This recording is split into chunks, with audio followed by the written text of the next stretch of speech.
you get to stability? Well, clearly NATO is not itself involved here.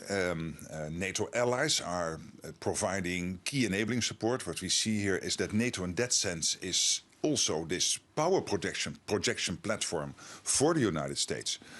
Because without European allies, the US would have found it very difficult to launch this campaign against Iran, because we see, you've heard the German Chancellor in the Oval Office and so many others making sure that the US can make use of these key enablers. But we are, other than that, not directly involved. So, but from my conversations with senior American military and political leaders, it's my absolute sense that they know what they are doing. And how do you assess the role, if any, of Russia in this conflict? Obviously, Russia and Iran have had a close relationship in recent years. Do you see Russia directly helping Iran in this conflict?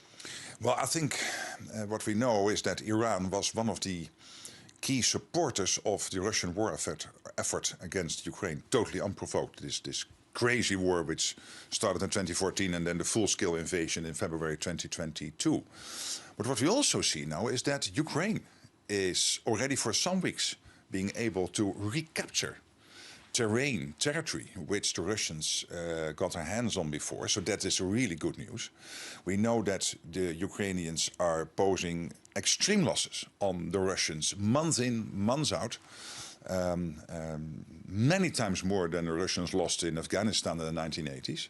The numbers are staggeringly high. And now the Ukrainians are making their knowledge of drone technology and anti-drone technology available to the United States, to our friends and partners in the Middle East. So it is also Ukraine stepping up. And I'm not sure that Russia is very happy about that, and Russia will not be very happy about the fact that Iran will find it very difficult to keep on supporting Russia, as it is so busy now to handle from their side this campaign, and clearly unsuccessful, which is good news. Right, but there is obviously a potential downside for Ukraine in all of this. Demand for air defence, which is already very high. As you know, it's a struggle to get what Ukraine has been asking for already. Now you have countries across the Middle East depleting stocks in terms of their air defence, probably wanting a lot more than they've had in the past. Can NATO do anything about that to make sure that Ukraine does not lose out on military support as a result of this conflict? What I'm sensing and hearing from my conversations with many leaders in Europe, in the United States, Canada, is an approach where we say it has to be end-end. It is make sure that as allies we enable what the Americans are doing in the Middle East, in Iran, against Iran, and not Iran, I should say, but the regime, because this is not, I think, a fight with Iran or the Iranian people, it is with the regime. And at the same time, making sure that Ukraine has what it needs to stay strong in the fight now, but also hopefully past the peace deal to be as strong as possible going forward. Therefore, the fact that Ukraine is now exporting, making available to allies, friends, partners, it's impressive knowledge, experience with drone and anti-drone technology is a case in point, because it will also make it possible for countries in the Middle East to, at a considerable lower cost, to take out some of the Iranian drones. Better to do that with anti-drone technology than with expensive interceptors. So that conversation is ongoing, and I know that Ukraine is in close contact with our friends and partners in the Middle East, Jordan and UAE and Bahrain, and of course all the other countries in the Gulf. Right, but there is a finite amount of this stuff. It was already in short supply. I mean, do you need to take some kind of dramatic steps or initiative, perhaps with industry, to say you're going to have to ramp up much more and much more quickly than you thought? Yes, and luckily that debate has started already before last Saturday. We have seen the American president signing 3 executive orders. I think it was in April, May last year to basically free up the defense industrial base in the US as much as possible. We see all these examples of cross-Atlantic, transatlantic cooperation between American and European companies working together. For example, this example of a factory in the south of Germany producing interceptors for anti-air and missile defense systems. But of course, we need to have more of this. We are getting better and better when it comes to the production of ammunition. That has been sixfold now compared to only a couple of years ago. Also because we needed this, Ukraine needed it because of the war effort against Russia. But we have to replicate what we are doing with ammunition when it comes to the other big ticket items, and then figuring in the latest technologies, the latest insights.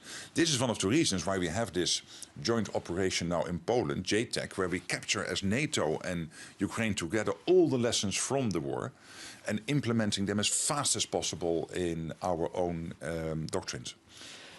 We don't have a huge amount of time, so I want to cover a couple of other topics as well. I wanted to ask for your response to President Macron's speech on nuclear deterrence this week. What did you make of it? Yes, I spoke with him on Sunday on the phone, and so before the speech, and I said that I really welcome what he is doing here. Because it is opening up a conversation within NATO, which we need to have in NATO to discuss how we can add this extra complexity, not for NATO, of course, but for the Russians. It will make it more complex for them to sense, understand exactly how they have to perceive our deterrence and defense. So it will add to our deterrence and defense in that sense. And I think that's very important. And I know that already 7 or 8 NATO allies have started conversations now with the French. We will continue to do that also as NATO. So I really welcome this. It is leveraging more what France is doing. However, and we all agree on this, the ultimate supreme guarantor of our way of life, the fact that we have free media, free press, that we have elections, that we have our way of life, regained, so hard fought after the Second World War, is in the end the United States nuclear umbrella, and that is key. But doesn't this risk a confusion there in terms of who is expected to do what in the most grave circumstance possible, nuclear warfare? Does this not muddy the waters in terms of who's really responsible for protecting Europe here? I don't think so. No, I'm absolutely not afraid of that, because we know France already has a nuclear capability. The Brits have a nuclear capability. We have the United States as an ultimate guarantor. It's massive nuclear capability. And of course, in NATO, what we are good at is command and control, making sure that whenever somebody will be so crazy to attack us, as long as possible, of course, keep it conventional, but if necessary, also to make use of our nuclear capability. But as you know, one of the reasons this initiative has been taken up and has been welcomed by others is also because there is nervousness about the United States, about its commitment to European defence. I know you said repeatedly they're committed to Article 5, but President Trump has said that what governs his decisions on use of force is his sense of morality. So how confident can Europeans be that they're still covered by that US nuclear umbrella and will continue to be for years to come? Let me first of all say that for my conversation with the French, this has nothing to do with any worry about yes or no, the US, yes or no committed to NATO.